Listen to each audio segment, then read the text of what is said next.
Bonjour à toutes et à tous, ravi de vous retrouver dans ce nouveau numéro d'Isère Mag. Nous sommes ici à Clé, à une quinzaine de kilomètres de Grenoble, sur l'espace naturel sensible de la Tourbière du Peuil, un des 17 ENS gérés par le département, qui en compte 146. Alors avec plus de 2600 variétés de plantes, 90 espèces de mammifères et 250 espèces d'oiseaux, l'Isère accueille une faune et une flore parmi les plus riches de France. Avant de vous en parler plus longuement, je vous propose d'aller jeter un coup d'œil au sommaire.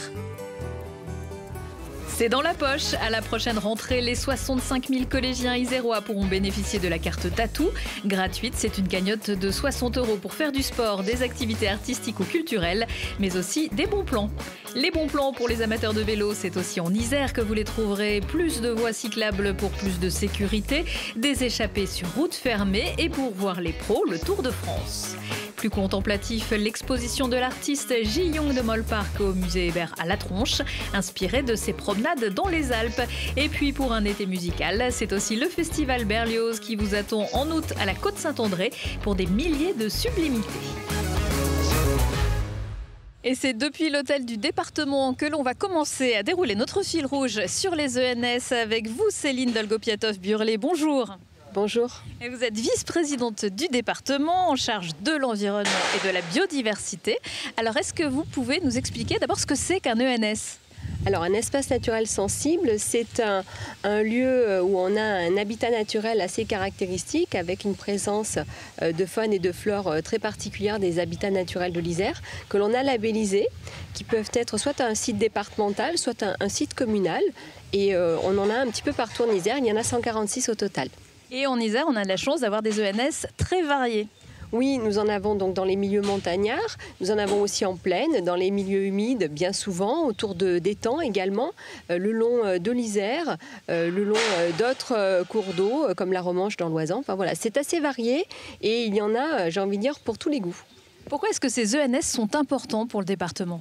Alors pour le département, c'est important à plusieurs titres. D'abord parce que ça permet de travailler sur la valorisation et la préservation d'un patrimoine naturel qui est quand même très diversifié en Isère. On a une particularité, c'est d'avoir montagne, vallée, milieu sec, milieu humide. Donc ça, c'est vraiment quelque chose d'important. Ensuite, ça permet aussi de travailler sur un axe fondamental pour nous qui est l'éducation et la sensibilisation à l'environnement.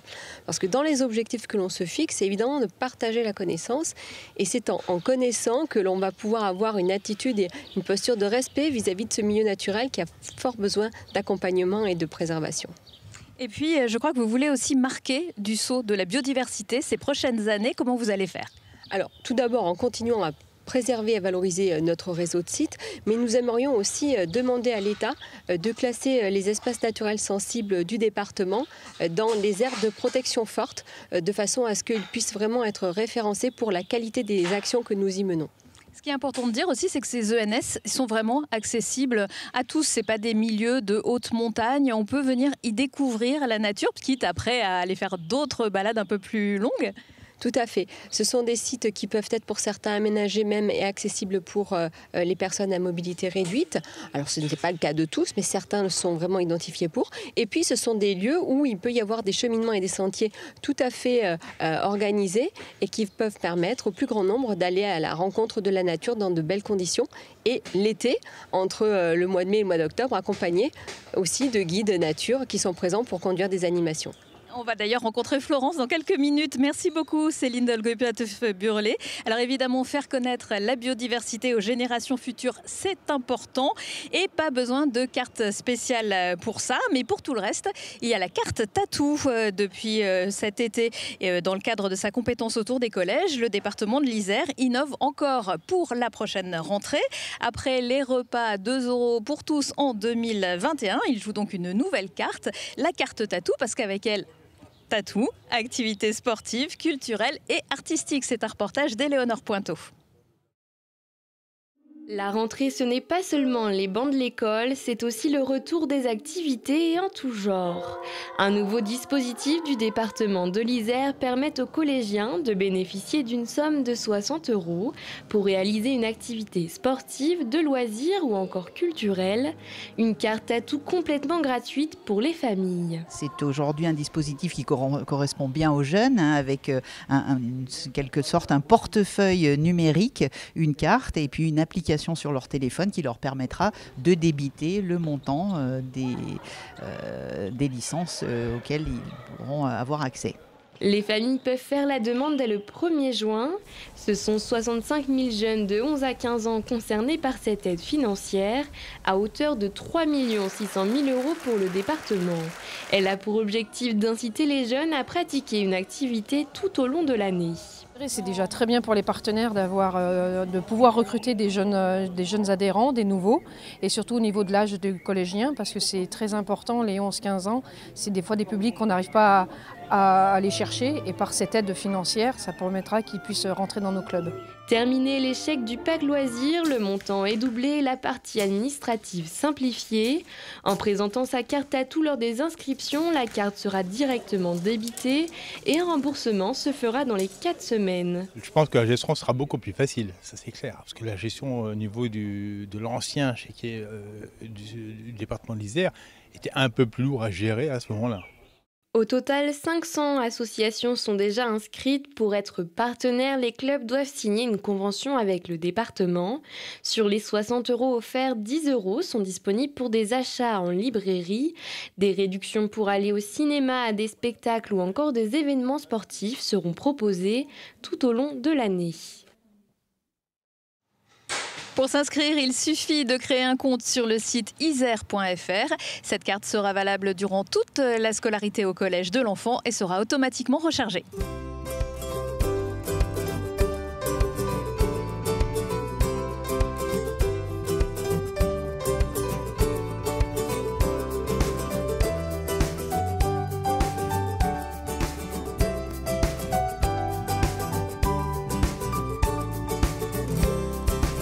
Bonjour Florence Boudignon, vous êtes guide et accompagnatrice sur les ENS du Sud-Isère. Aujourd'hui, vous accompagnez des élèves et leurs professeurs et vous avez pris quelques minutes pour nous répondre. Les ENS sont donc accessibles toute l'année, mais jusqu'au 9 octobre, il y a un petit bonus. Le bonus, c'est vous, les guides et les accompagnateurs. Vous êtes une quinzaine sur ces ENS de l'Isère. Alors, quel est votre rôle ? Bonjour, donc je suis animatrice auprès du département. Avec d'autres collègues, nous faisons des animations pendant l'été et nous abordons différents thèmes auprès du grand public pour leur faire découvrir la faune et la flore. Alors aujourd'hui, nous sommes à la Tourbière du Peuil. Quelle est la particularité de ce lieu ? Alors en fait la tourbière du Peuil se trouve dans le massif du Vercors et c'est assez exceptionnel de trouver une zone humide ici puisque le massif du Vercors est un massif calcaire. Donc pour retenir l'eau c'est difficile, la roche est perméable. Donc en fait la tourbière est le fruit d'une évolution géologique assez exceptionnelle. Voilà, donc ça fait toute la particularité du site. Oui. Quand vous accueillez les gens, ils arrivent par ce petit chemin. C'est la première étape ici ? Alors, la première étape, ça commence plutôt en fait à partir du parking. Nous montons sur la moraine. La moraine, ce sont des roches qui ont été apportées il y a des millions d'années par les glaciers. Donc on passe par la moraine jusqu'à arriver au belvédère, en effet, où là nous avons un point de vue sur la tourbière, oui. Ce point de vue, il est magnifique. C'est le Vercors qui nous accueille. C'est vraiment un lieu emblématique aussi du département, le Vercors. Et cette tourbière qui est à la fois intéressante du point de vue géologique, vous nous l'avez dit, mais aussi par la faune et la flore qu'elle accueille. Oui, tout à fait. Alors, on va trouver beaucoup d'animaux ici, une grande biodiversité, très large. Alors, on peut trouver des rapaces, des aigles, on peut trouver des faucons, on va trouver aussi des amphibiens qui vont se reproduire dans la tourbière. On va trouver des insectes, beaucoup d'insectes, des papillons, des libellules, voilà, des mammifères aussi, des chevreuils qui passent de temps en temps, voilà, des renards, des blaireaux. On trouve aussi beaucoup de traces et indices de vie des mammifères, oui. Ce que vous enseignez aux visiteurs qui viennent ici, c'est aussi de préserver la nature, de faire attention, de rester sur le chemin. Complètement. En fait, on est sur un espace naturel sensible, donc protégé. Il y a des règles à respecter. Et c'est aussi, ça fait partie aussi de notre mission de sensibiliser les personnes à la protection de cet espace et au respect des règles, donc principalement de rester sur les sentiers. Voilà. Et puis, vous leur dites aussi qu'il y a plein d'autres endroits à visiter dans notre département et que les ENS et vos collègues sont tous là pour les accueillir. Complètement. En fait, il y a près de 150 espaces naturels sensibles dans tout le département. Donc, les animations se passent sur tous ces sites et on les invite, bien sûr, à aller le plus possible sur d'autres ENS et visiter le plus d'ENS possible. Merci beaucoup Florence. En tout, plus de 200 rendez-vous thématiques sont donc proposés jusqu'au 9 octobre. Et tout le programme, c'est à retrouver sur le site biodiversité.isère.fr.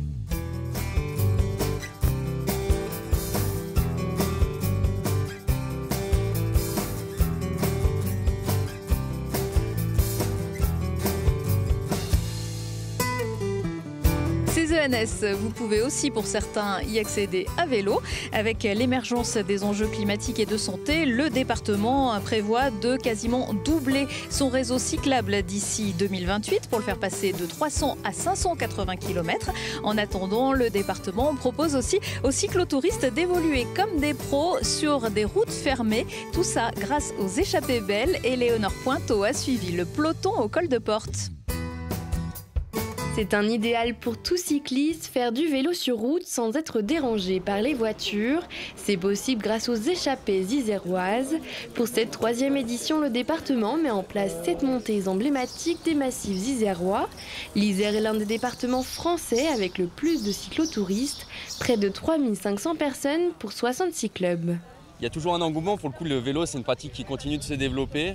On voit aussi cette envie d'aller sur des cols à route fermée, on n'est pas les seuls à le faire aujourd'hui, donc ça devient quelque chose d'attractif touristiquement parlant. Professionnels, passionnés et amateurs se testent sur différents cols, comme le col de Porte ou le col de la Charmette. Peu importe le vélo, électrique, musculaire ou tandem, ça fonctionne. On peut rouler côte à côte, ce qui est très agréable. Parce que l'année, si jamais on met 2 vélos côte à côte, on se fait klaxonner de toutes parts, limite parfois insulté. Et là, on pouvait rouler ensemble, donc c'est vraiment super, quoi. Non, franchement, juste une petite sortie, mais bon, après on se prend un peu au jeu, on essaye de monter vraiment à son rythme le maximum qu'on peut, puis voilà, après c'est les jambes qui parlent. Des centaines de cyclistes peuvent profiter d'un moment calme en pleine nature. Depuis des années, le comité départemental de cyclotourisme travaille avec le département pour permettre des randonnées en toute sécurité tout au long de l'année. Avec le département, on travaille surtout sur les infrastructures, c'est-à-dire c'est améliorer les infrastructures pour que la cohabitation entre automobilistes et cyclos se passe du mieux possible. L'idéal, ça serait d'avoir des voies cyclables en site propre, c'est-à-dire qu'on est complètement en dehors de la route, et on n'a que les vélos sur les pistes cyclables. Et donc ce qu'on est en train de travailler aussi avec le département, c'est ce qu'on appelle les CVCB, c'est les voies centrales à chaussée banalisée. Les échappées iséroises se déroulent sur des routes fermées à la circulation et elles n'attirent pas que le public français, des étrangers y participent aussi. Les échappées iséroises attirent chaque année plus de 2000 personnes. L'Isère, plus que jamais terre de vélo en 2022, avec aussi l'Alpe Isère Tour, le Critérium du Dauphiné et bien sûr le Tour de France dont une arrivée en fanfare est prévue le 14 juillet à l'Alpe d'Huez avec un départ le lendemain à Bourdoiseau. Une centaine d'agents du département sont mobilisés pour cet événement.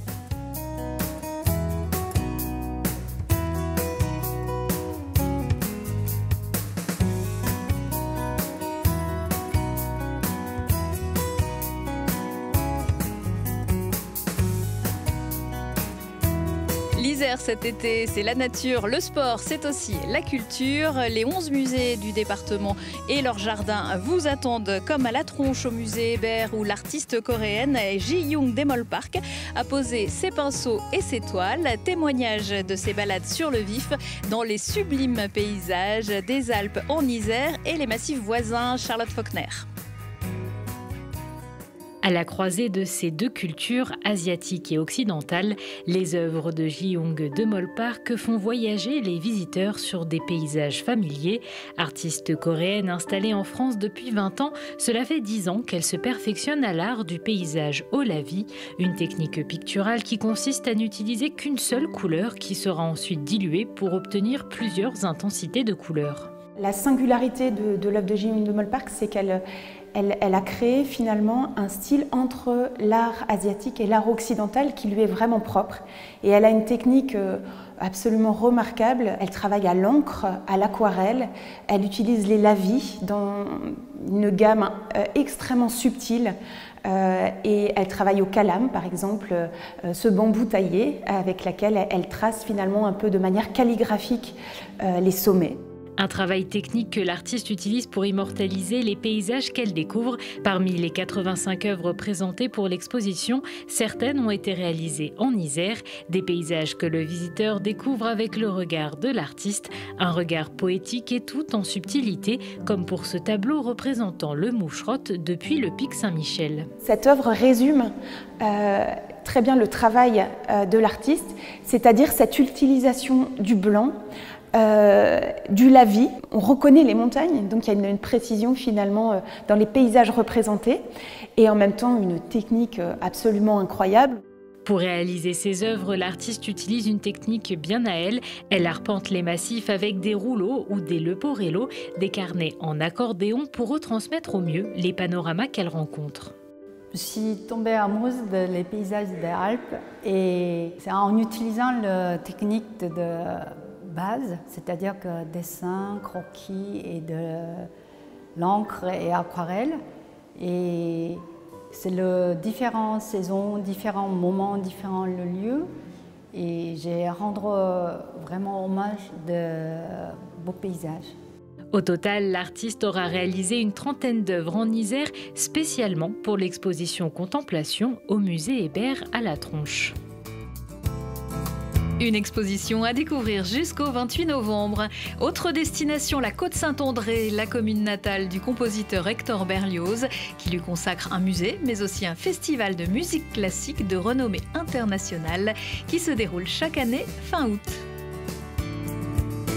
La renommée nationale et internationale du festival Berlioz en fait l'un des rendez-vous incontournables de la saison des festivals de musique classique. Fin août chaque année, ce sont 2 semaines de concerts symphoniques, fêtes et autres récitals qui sont proposés aux mélomanes. Le thème cette année, des milliers de sublimités, pour en voir et en écouter de toutes les couleurs. Ce sera une programmation vraiment très ouverte, très généreuse, qui va inviter au voyage aussi, puisque Berlioz était un grand voyageur. Il a parcouru vraiment toute l'Europe pour ses concerts. Donc on va voyager comme ça en musique de Londres à Moscou, mais aussi en Amérique, en Asie, en Afrique et puis en Méditerranée, qui sera le thème de la grande fête d'ouverture au Parc Alivet.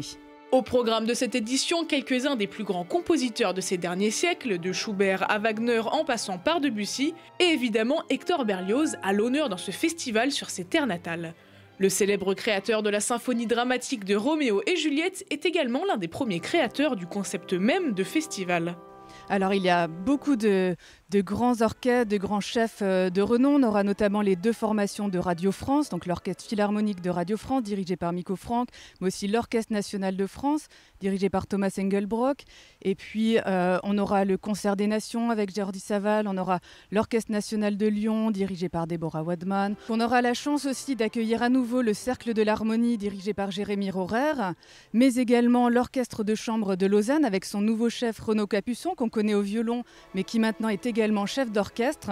Si les grands rendez-vous sont payants, la programmation prévoit aussi plusieurs dizaines de concerts et rendez-vous gratuits pour rendre la musique classique accessible au plus grand nombre. Au-delà des concerts, c'est toute la Côte-Saint-André qui vibre au son de cet événement festif. Il y a vraiment toute une programmation de rendez-vous gratuits pour tous, donc notamment tous les soirs à 19h sous la halle médiévale de la Côte-Saint-André. On aura le off des fanfares, donc c'est des fanfares, orchestres d'harmonie, c'est ouvert à tous. On a également les soirs après les concerts symphoniques, la taverne d'Hector pour se retrouver, boire un verre dans une ambiance musicale, mais également des conférences. Voilà l'exposition au musée Hector Berlioz autour des voyages à découvrir. Pour cette édition 2022, le festival devrait accueillir environ 30 000 passionnés de musique classique. Tout le programme à retrouver bien sûr sur le site internet du festival, festivalberlioz.com. Merci d'avoir suivi cette émission qui, je l'espère, va vous donner envie de parcourir un peu plus le département de l'Isère cet été. Vous retrouvez aussi plus d'infos dans le magazine papier Isère Mag, également en ligne. Je vous souhaite une très belle journée et je vous dis à très vite.